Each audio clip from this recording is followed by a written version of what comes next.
and welcome to part 2 of the art of accompaniment. Don't you love that line of Pope Francis? Teaches us to remove our sandals before the sacred ground of the other. I think that's such a wonderful statement of hope in each other and in the people that we encounter on our journey. Just a note about where we've come from. When we met last month, we reflected on how God has been accompanying us since the beginning of creation, 13 billion years ago, and how God has spent himself in order to create the world around us, and how God continues to spend himself, to give himself, so that God is spent not by force, but out of love in creating us. And we talked a little bit about how our culture says that's the least attractive position to be in, to be spent. And our culture says, no, never put yourself in a position where you're spent. You should always have money left over. You should always have resources. You should never feel spent. And instead, what God reveals to us is that's what it means to be a human being. To be a human being means to be spent in care and service of someone else. So when you have those moments where you finish the day and you say to yourself, oh, I'm just exhausted, I'm just spent, you can say to yourself, and that's how God wants me to finish my day feeling spent. And we talked a little bit about Pope Francis's use of that word art. Not work of accompaniment, not ministry of accompaniment, but art. And how in art, how the artist attempts something, maybe in paint, or attempts something in writing, and then realizes, oh, that's not working, I should try this, I have to adjust that. So I think he means for us to understand that accompanying someone else is a lively art. It's not coming in and doing a job. It's not static. It's not, here's a job, here's the formula, if I just say the prayers, carry out the formula, the work is done. No, it's an art form, and it requires a great deal of this, a great deal of listening, paying attention to what's happening in the person that I'm encountering. And Reno, I think, is going to talk a little bit about that in a little bit, so we're delighted to have him here. So today we're going to talk a little bit about how grace accompanies everyone. And this is something that is one of the hallmarks of Pope Francis. He's adamant about no one is beyond the reach of grace. He's just adamant about this. In fact, he often will use litanies about even if. He's adamant that. So where does that come from in him? How is it that he's reached that point where grace is at work in the world? And I was thinking about this as I was thinking a little bit about grace and remembering my own growing up experience thinking about grace and how, I'm really old, but I remember milk bottles. Oh, there's a few nods, this is good. And the milk bottle was pure white and then it had little black spots on it or something. That's how I'm dating myself, but that was my experience. Grace was a commodity. It was basically something that you could collect. And I think one of the things that colors our understanding of grace is our attitude to the world out there. And I guess we should check in on that and ask ourselves, how do I view that world out there? Do I see the world out there as a confusing place, an alien place, a place that doesn't have anything to offer? Do I see the world out there as a hostile place, an evil place, a place to be avoided, that we should stay away from the world, we're better off to stay inside the church? How do we understand that world out there? Because I think, in part, our church has had a very adversarial position with regard to the world. That our church over her years has seen the world as a negative place. A place to be avoided, a place where nothing good is to be found out there, best stay at home. I think that's kind of our attitude towards the world. In fact, if you were to think about our way of approaching the world, it would be along the lines of there's God's story, there's my story, and there's your story. So there's God's story of salvation.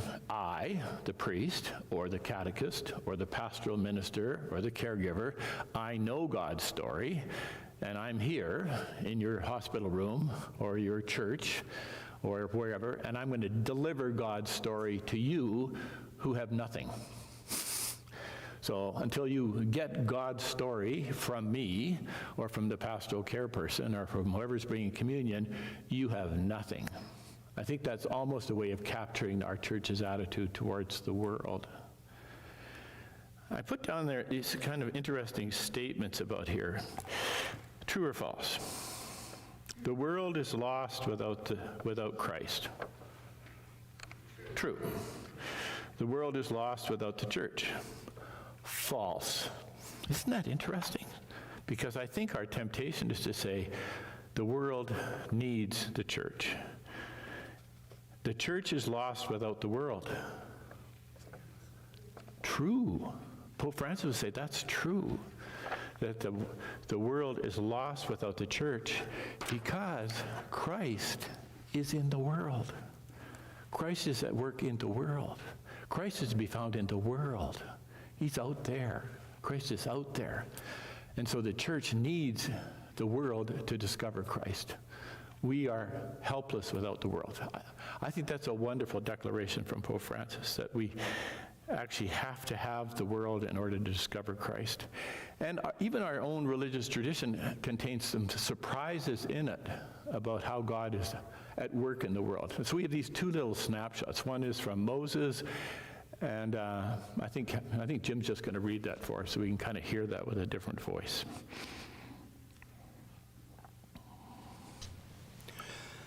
Moses gathered 70 elders of the people and placed them all around the tent. Then the Lord came down in the cloud and spoke to him, and Moses took some of the Spirit that was on him and put it on the 70 elders. And when the Spirit rested upon them, they prophesied. 2 men remained in the camp, and the Spirit rested on them. They had not gone out to the tent, and so they prophesied in the camp. A young man ran up to Moses and told Moses, Eldad and Medad are prophesying in the camp. And Joshua, one of his chosen men, said, My lord, Moses, stop them. But Moses said to him, Are you jealous for my sake? Would that all the Lord's people were prophets, and that the Lord would put his Spirit on them. The surprise, a lovely surprise, that the Spirit is not something to be managed by Moses or by a location. The Spirit is free to work as God chooses. And we have the same echo in the New Testament, in this encounter with the Spirit being busy somewhere else other than expected. So Helen's just going to read that line for us. John answered, Master, we saw someone casting out demons in your name, and we tried to stop him, because he does not follow with us. But Jesus said to him, Do not stop him, for whoever is against you is for you. Love those signs that the Spirit is not something predicted, not something controlled, and it flies against, I think, how our church has viewed this. Pope Francis uses the language, are we stewards of grace or are we gatekeepers? And then I think in the past the church has been too much a gatekeeper, saying, no, you're not worthy of grace. You haven't deserved grace. You haven't accomplished enough to be able to warrant grace. Pope Francis says, no, we're stewards of grace. We're dispersers of grace. Grace is not barrels of oil to be stored in our barns. Grace is manna that comes every day. We just have to find it. And so this morning we thought that's what we'll try and do, see if we can find, how do we discover grace present in our world? And I wanted to start with Reno, and I asked Reno to come because I've worked with Reno at St. Michael's. It's been wonderful to have that opportunity to watch him at work with all the vulnerable, I guess. And I thought, it's so good to have his voice among us and to be able to work with him. So Reno would kind of kick off our conversation this morning. I think better here, yeah, thanks.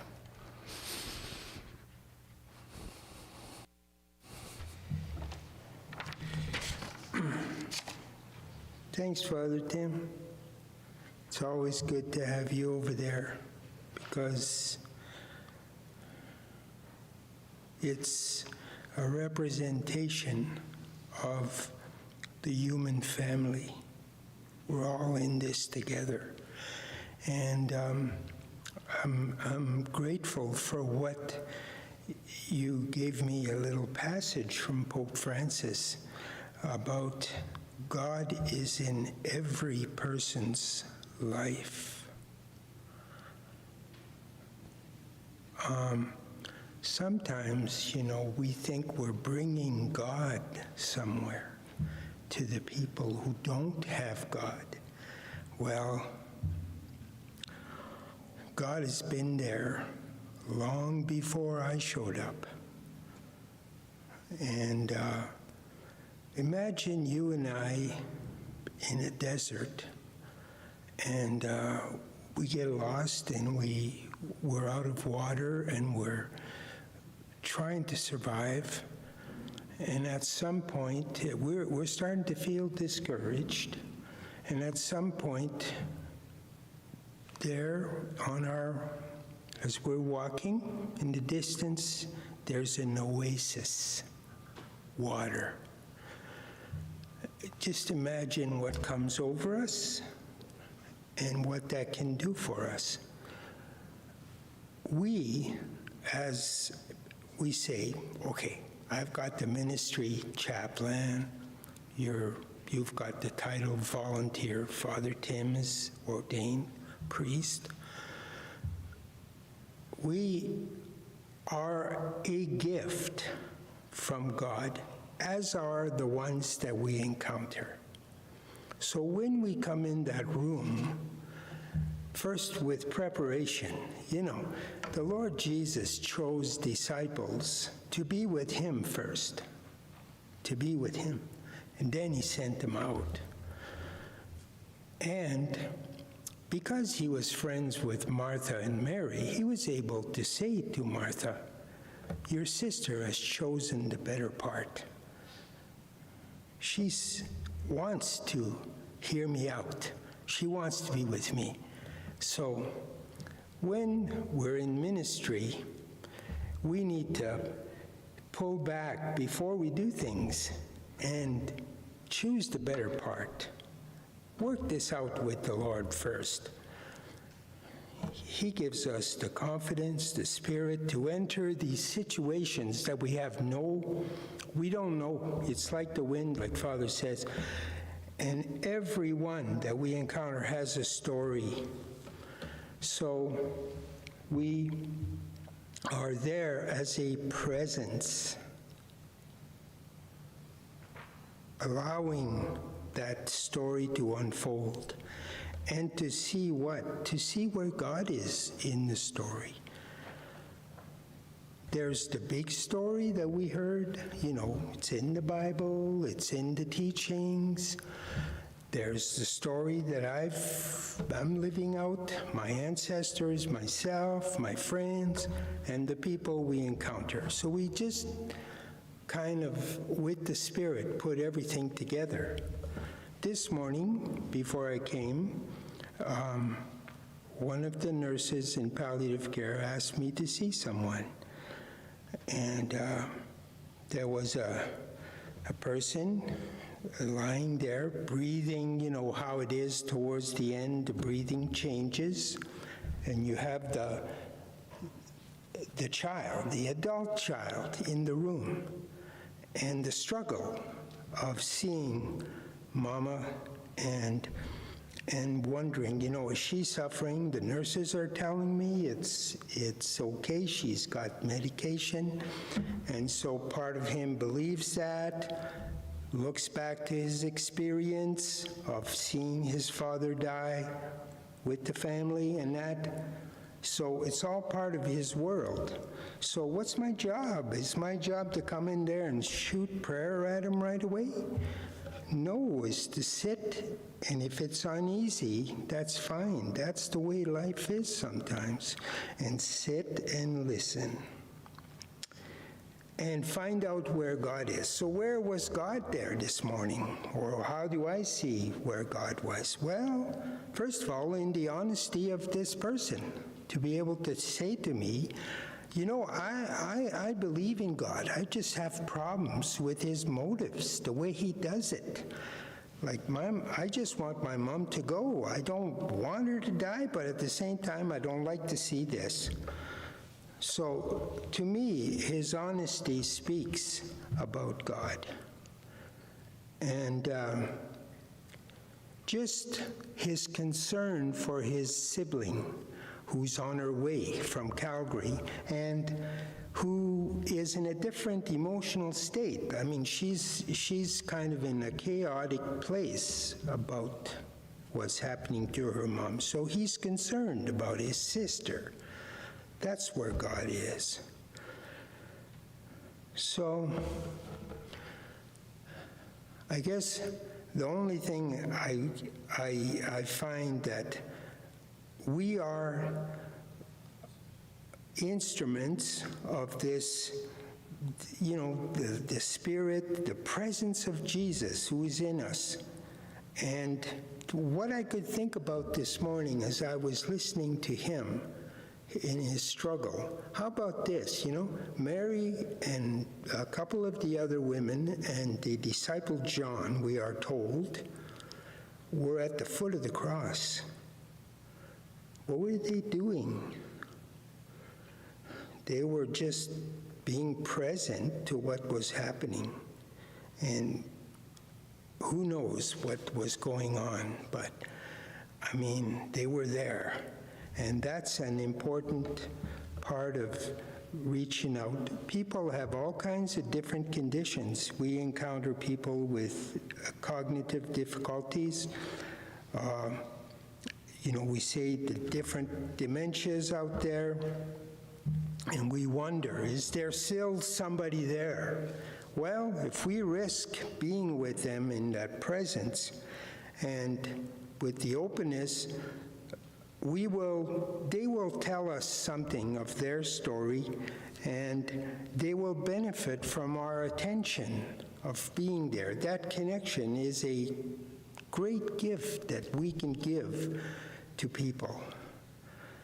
And we benefit and they benefit. So, thank you. I'm just talking off the top of my head. Thanks. I want you to hang on to that thought about the honesty in that room, because we're going to come back to that today. Thanks, Reno. That's exactly what I was hoping that you would do. The honesty in that room, particularly the son saying, I'm okay for her to go. I don't like feeling this way, okay? I want to hang on to that thought, because we're going to come back to that as the door to grace, okay? Now, one of the amazing things about this journey about grace is Pope Francis's own self-understanding of how grace has touched his own life. And I mentioned this briefly last month, but I think it's so important in his life, you could go back to it over and over and over again. So his conversion experience that set him on this path was the story of Jesus encountering Matthew, the tax collector. And Pope Francis both read it in the Bible, heard it preached, and saw the lovely painting by Caravaggio in Rome, lovely painting. And what he heard and saw in this encounter is that Jesus saw Matthew, and Pope Francis understood this seeing to be he mercied him. He mercied Matthew. And Pope Francis has been reflecting on this a lot. What does it mean to mercy somebody? It means to see beyond who they are, beyond Matthew's role as a tax collector and everything that would have meant, to finally see right through to the dignity that Matthew possessed as a child of God. That's what that sight of Jesus did to Matthew. That's what mercy meant for Pope Francis understood. That's what it meant for Matthew, and Pope Francis, that's what it meant for me. He mercied me. So we're going to talk a little bit about how that glance works. And we're going to see if we can take this journey. We'll try and do this quickly, from the tree in the garden to Zacchaeus in the tree. So hang on to your hats, ladies and gentlemen, and we'll see if we can capture this journey. You remember the story about the tree in the garden. Less important about the tree than the consequences of the tree, because prior to the tree we have the couple in the garden, and they're naked and, you know what they were, naked and what? Unashamed, right? And then after the tree, they're naked and shamed. And the outcome of that is God sows fig leaves. Guess what tree Zacchaeus is in at the end of the story? He's in a fig tree, sycamore fig tree. Sowed fig leaves for them to clothe their shame. So at the very center of our story, this is the first human emotion mentioned in the Bible. We have this encounter with shame. Really an interesting encounter, because I think at the core of this is some of that honesty that Rena was trying to talk about that happens in that hospital room. And it's not something we talk hardly at all, shame. We kind of avoid it. It sort of lurks around the corners of our life. We don't talk about it, and we kind of try and avoid it. So this morning, we just want to spend a few minutes just talking a little bit about this phenomena. And the best way I found to be able to describe this is we have these two kind of emotional detectors, sort of like the smoke detector and the carbon dioxide detector in our homes. We have a guilt detector, and we have a shame detector at work in our life, and they're very similar. They produce some of the same results, so we often get them confused. What's the difference between guilt and shame? Because when they go off, they sound very, very similar. So guilt has something to do with, I broke a law. Could be I went through a red light, I broke a church law, I broke God's law. It's something out there that I violated, I broke a law. Shame has something to do with relationship. Shame has something to do with how somebody who may be present or may not be present is going to see me because of something that's happened. Not the law now. Shame is about this relationship.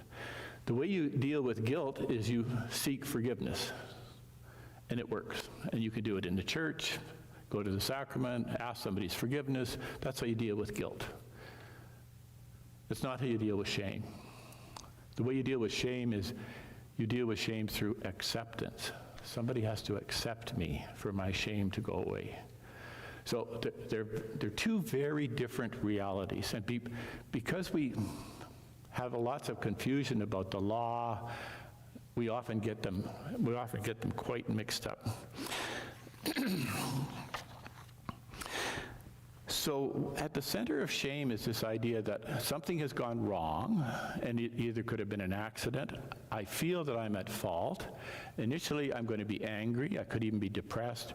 And now I'm also going to start to worry about, am I deserving? Am I worthy of being in somebody's company? If they knew about this, how would they look at me? How would they treat me if they knew this is something that happened to me? It starts to erode our sense of goodness. It starts to undercut our sense of value, that we deserve to be in somebody's company, that we are a valuable person. At the center of shame is this idea that somebody who I had hoped would delight in my company no longer finds me attractive. That's at the center of shame. Someone who I hoped would delight in my company no longer finds me attractive or appealing. And I think shame is something that kind of lurks away at us, so much so that we can feel shamed even if we've done nothing wrong. So you probably saw that in your children growing up. If they didn't have the right clothes when they went to school, or they didn't have the best toys, they would feel ashamed because they couldn't keep up with their friends. What is that? How is it possible you could be shamed and you didn't do anything wrong? Or we could even feel that same way ourselves. We go to some do, and everybody's shelling out lots of money. They're donating money, and you don't have the money to do that. And all of a sudden, you have this sense of shame creeps into our life. How is that? How is that? How is it we can feel shamed and we haven't even done anything wrong? And the classic and tragic case of this are those people who've suffered abuse, children and women who've been abused. And the strangest, most tragic part of that is they've done nothing wrong, but they are overcome with a sense of being shamed because of what's taken place here. So it's lurking around the corners of our lives all the time. And as a consequence of it, we try to respond. How am I going to respond with this? So we've developed very good coping skills when it comes to dealing with shame. I am going to be the best there ever was. I'm going to be perfect. I'm going to do everything absolutely right. Typical coping mechanism to deal with shame. Another really good way of dealing with shame is I'm going to point out all of your faults. I'm going to make sure that I know all of your faults and that I'm going to make them public. That's a wonderful way to cope with shame, is I'm going to find fault with everyone else. We simply cover it up. I pretend it didn't happen. I'm not going to acknowledge it. I'm going to pretend it never took place. I'm going to pump myself filled with self-acceptance. I'm going to fill myself up with self-acceptance. And here's the tragic consequence of dealing with shame, and it comes from the fact that we are made to be in relationships. We are made to be with other people, and so when I think I am no longer acceptable by somebody who I dearly would like to be in their company, I'm going to find a way to be attached to something else that gives me comfort. And this is the birth of addiction. Addiction is born out of shame, and it's nourished by addiction. So I end up, either I sedate myself in some fashion, or I go off shopping, or I get really busy and I work too much, or whatever form it takes, I find a way to attach myself to something else that gives me comfort and gives me some relief from the shame. But guess what? I'm embarrassed by the fact that I am now out there shopping or working or watching too much TV or whatever I'm attached to, and now I'm ashamed of that. And so it becomes a kind of a spiral. One of the spiritual writers, Richard Rohr, comments, he said, we are all addicts to something. We are all addicted to something that we go to give us comfort because we have some experience of shame in our life. So what I would like to suggest to you is that the reason that story in the Genesis shows up at the very beginning is shame is the common denominator for human beings.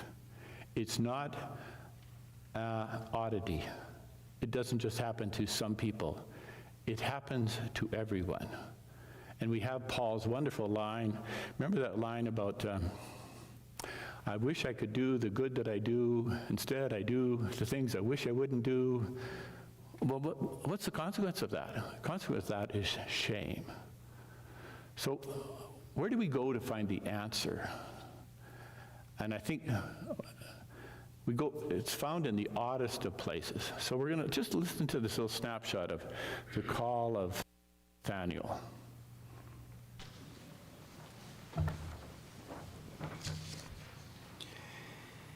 He found Philip and said to him, "Follow me." Now Philip was from Bethsaida, the city of Andrew and Peter. Philip found Nathanael and said to him, "We have found him about whom Moses in the law and also the prophets wrote, Jesus, son of Joseph from Nazareth." Nathanael said to him, "Can anything good come out of Nazareth?" Philip said to him, "Come and see." When Jesus saw Nathanael coming towards him, he said to him, "Here is truly an Israelite in whom there is no deceit." Nathanael asked him, "Where did you come to know me?" Jesus answered, "I saw you under the fig tree before Philip called you." Those figs keep coming back and coming back and coming back. I love this line from Nathanael, could any good come out of Nazareth? In some ways, I think that's our attitude to our own life, you know? Could anything good come out of Tim Boyle's life?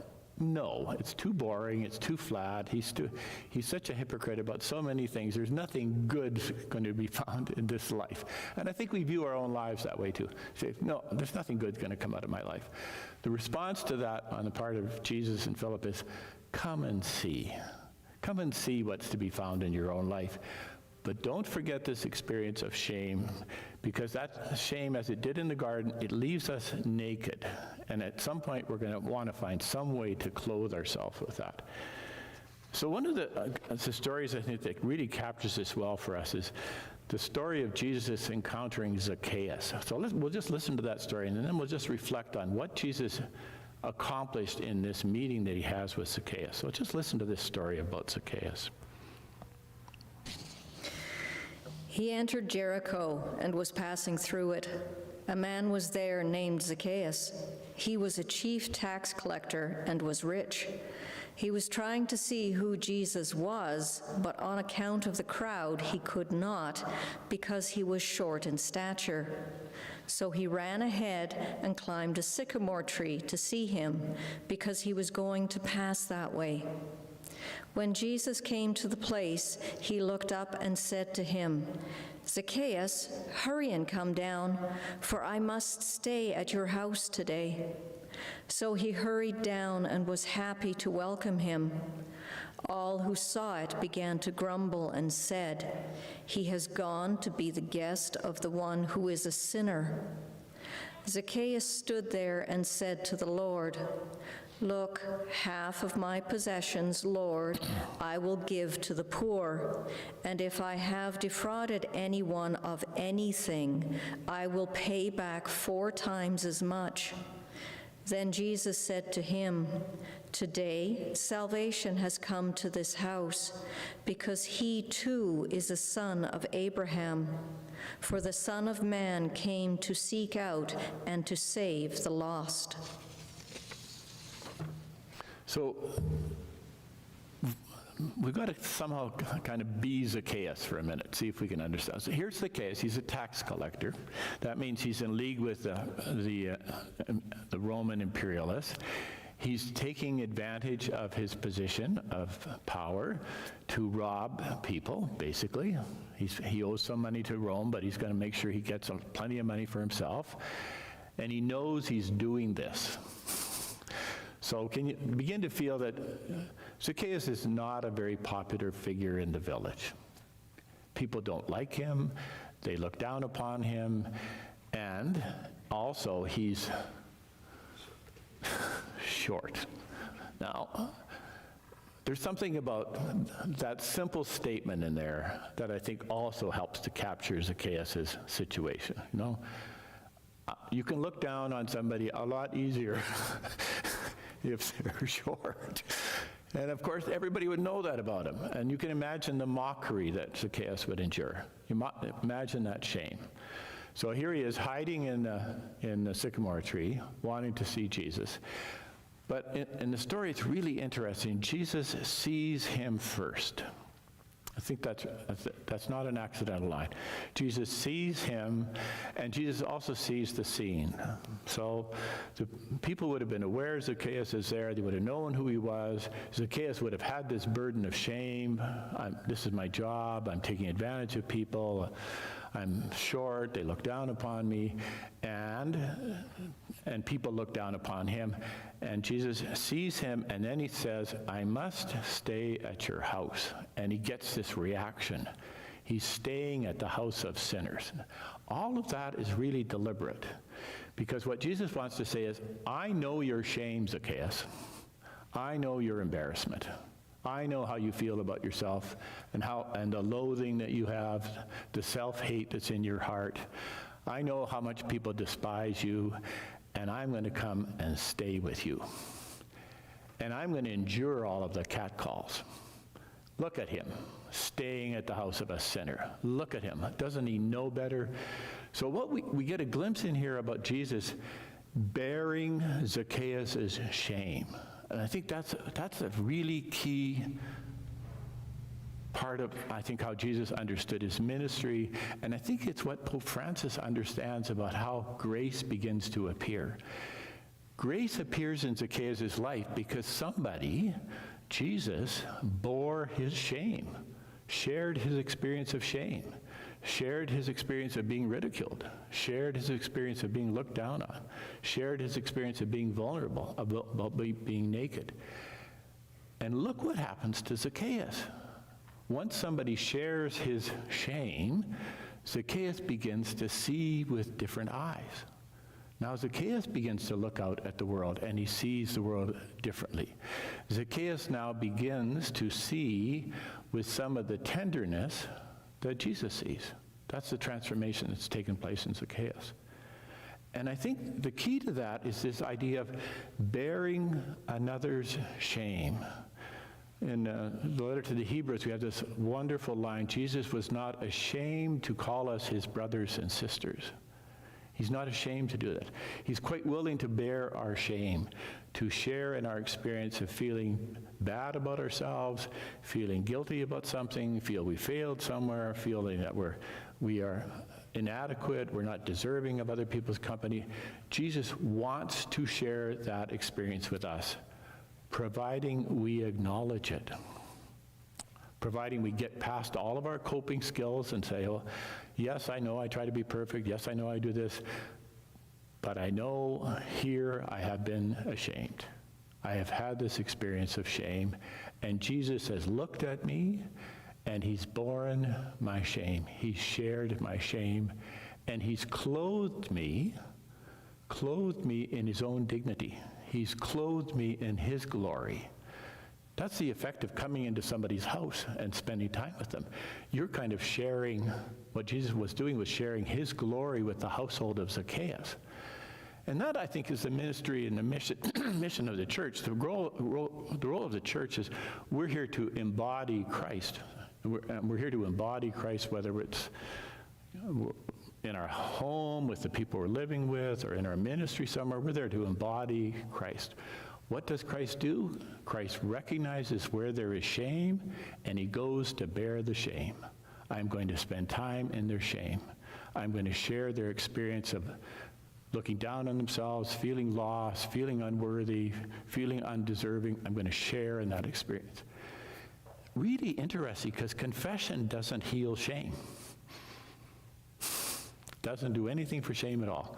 That's our church's tool. We have confession. It deals with guilt. It deals with that just fine. It has no power over shame. It's really interesting. We can't fix shame by going to confession. The only way shame can be dealt with is somebody decides to embrace us. Somebody decides, I'm going to find you deserving. I'm going to find you worthy. And I really think that's at the center of what our ministry is to recognize, as Reno, when you walked in the room, I want to hear the stories here. What's going on in this son's life? I'm okay for my mother to die, but I'm not feeling good about wishing that. That's shame. You know, whatever's going on in there. And the people we meet are vulnerable. They are feeling naked, and they're wishing they could hide that. Now, we never have to acknowledge it or bring it up, nor do we even need to bring up our own experience of shame. That's counterproductive. That doesn't help at all. But as Reno said, first you better visit it yourself. Before you go in there, you better know your own experience of being shamed and being loved by Christ. You have to have that experience. I know that I have felt shame, and Christ has looked on me with love and clothed me in grace. You have to have that in your heart, because that's what makes you vulnerable. If you've had that experience, you are going to be vulnerable, and when you walk into a room, you're going to be able to relate to the people in that room who are equally vulnerable. So grace is kind of like a kind of alchemy, you know, where you turn lead into gold. Grace is like that. Grace takes shame and transforms it into love. Grace takes shame and turns it into the kingdom. That's what it does. So why do we have to be out there? Because shame is everywhere. It's in my life, it's in your lives, it's in everybody's life. And it's especially vulnerable in places that we visit in hospitals. Think about the people in hospitals, and they've got ideas lurking in their minds. I'm not deserving. I'm a burden on my family. I should end my life. I'm, you know, all of that stuff. How do we end up with medically assisted death? Shame. Shame drives that. And the only antidote to that, relationship. That's the only antidote. We're not going to fix that by telling people it's wrong. We're going to fix that by loving people who are feeling ashamed about their life and feeling that their life is not worthy, is not deserving. It's the only way that's going to be dealt with, the only way that's going to be healed. But over and over again, and Reno could probably give us a litany of situations where people are feeling ashamed. I'm helpless. I can't move. I'm disabled, whatever.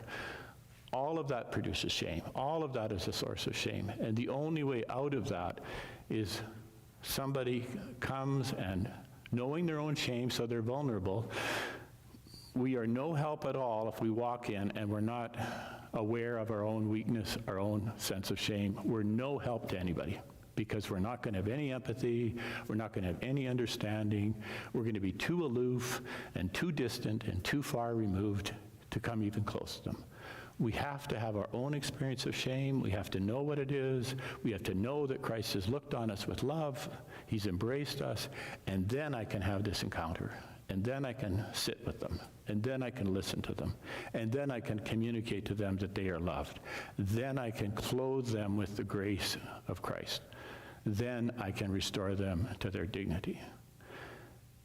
How is that? Is that a little helpful for you? Do you get a little sense of what that is? I just wanted to finish with, Pope Francis has that lovely line, and it's at the end of your page in there, which I thought was such a wonderful summary of what grace is. So he has, grace is this surprising, unforeseeable, even unfair. Think about Zacchaeus in the tree and the crowd watching this, or Matthew in the tax house. Surprising, unforeseeable, unfair, mercy of one who knows me, knows my betrayals, knows what has caused me shame, all the things that I have failed at, and loves me just the same. Appreciates me, embraces me, calls me anew, has expectations of me. He is in you, with you, never abandons you, however far you may wander. He is always there, the risen one. He calls you and waits for you to return to him and start over again. When you feel yourself growing old out of sorrow, resentment, or fear, doubt, or failure, think about how those produce shame in our life, eh? They're just a boiling pot that's just guaranteed to make us feel bad about ourselves. He will always be there to restore your strength and your hope. And that's what you do in your encounters. We're really blessed today. We're going to celebrate Eucharist. We're so blessed today because it's the feast of St. Luke, the physician. And I think he has a wonderful lesson in the gospel about how we create grace in our sisters and brothers. And we have coffee afterwards. So yeah, if you get a chance, please stick around and have a cup of coffee and a visit, and we can chat about this. And you can say, Father Tim, I didn't understand A, B, C, or D, and the bit about F and G I'm not too clear about, okay? But we'll celebrate Mass here, and hopefully we'll get a chance to visit afterwards. Thank you.